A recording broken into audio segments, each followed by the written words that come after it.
யோபு கேஸில் எடுத்துக்கலாம். யோபுடைய ஐடியா என்னது? இதோட யோபுவை காலி பண்ணலான்னு பார்க்குறான். பிதா என்ன பண்ண நினைக்கிறாரு? இவன் இந்த போராட்டத்தில் ஜெயிக்கிறானான்னு பார்க்குறார். யோபு ஒரு வகையில் ஜெயிக்கிறார். என்ன ஜெயிக்கிறார்? கடவுளை விட்டு போகாமல் இருக்கிறார். எவ்வளோ பிரச்சனை வந்தாலும் நான் ஆண்டவரை விட்டு போக மாட்டேன்னு இருக்கிறாரு.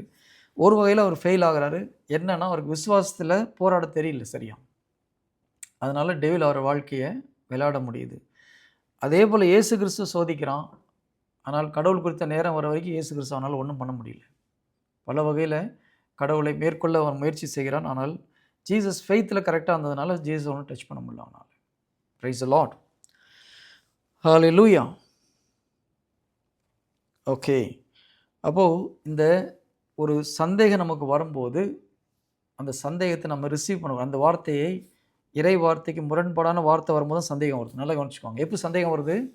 உண்மையை நாம் ஏற்றுக்கொண்டிருக்கிறோம், அதற்கு முரண்பாடாக ஒரு வார்த்தை வரும்போது நமக்குள்ளாக சந்தேகம் வருது. இந்த வார்த்தை வரும்போது இம்மிடியேட்டாக நம்ம அதை ஸ்டாப் பண்ணணும். அதை அக்செப்ட் பண்ணக்கூடாது. உங்கள் வீட்டுக்காரர் கொஞ்சம் சரியில்லைன்னு உங்கள் மைண்டில் ஒரு எண்ணம் வருதுன்னு வச்சுக்கோங்க. என்ன பண்ணுவோம்? ஆமாம் வர வர சரியில்லை தான், எங்கள் அம்மா கிட்ட கொஞ்சம் பேசினார்னா அம்மா வீட்டுக்கு போயிட்டு வந்தால் கொஞ்சம் வேறு மாதிரி பேசுகிறாருன்னு நம்மளும் நினச்சோன்னு வச்சுக்கோங்க. உள்ளே யார் வந்து உட்காருவா? அப்புறம் சந்தேகம் போய் வந்து உட்காரும் ஆட்டோமேட்டிக்காக. கரெக்டாக? அந்த அந்த மைண்டில் தாட் வரும்போதே ஓடி போட சாத்தானே. எங்கள் வீட்டுக்காரப்படி எனக்கு தெரியும், கடவுள் கொடுத்த கணவர், கடவுள் கொடுத்த மனைவின்னு சொல்லி நம்ம டிக்ளேர் பண்ணோம்னா அந்த சந்தேகம் உள்ளே வராது.